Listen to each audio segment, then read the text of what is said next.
Allahu Akbar, Allahu Akbar. Bismillahirrahmanirrahim. Alhamdulillah, wassalatu wassalamu ala Rasulillah. Madalas, binaliwala natin ang pagbati ng salam. Ang simpleng Assalamu alaikum.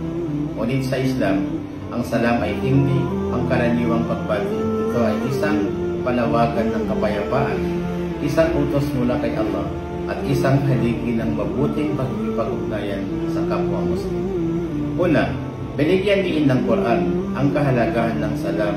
Sabi ng Allah sa Quran, sa Surah An-Nisa, chapter 4, verse 86, A'udhu billahi minas shaitanir rajim. Wa iza huyitum bitahiyati fahayyu bi ahsana minha aw rudduha. Kapag kayo ay binati ng isang pagbati, sagutin ninyo ito ng higit na mainam o ibalik ang nararapat.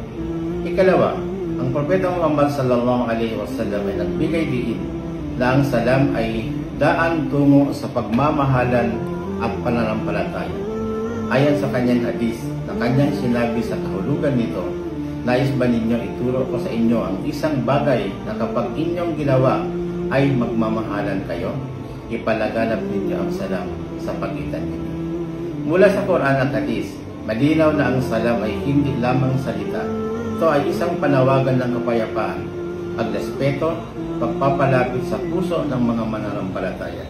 Sa bawat pagbigkas natin ng Assalamu alaikum, nagpapalaganap tayo ng kapayapaan at ginagampanan natin ang isang tungkulin na magbibigay ng gantimpala mula kay Allah.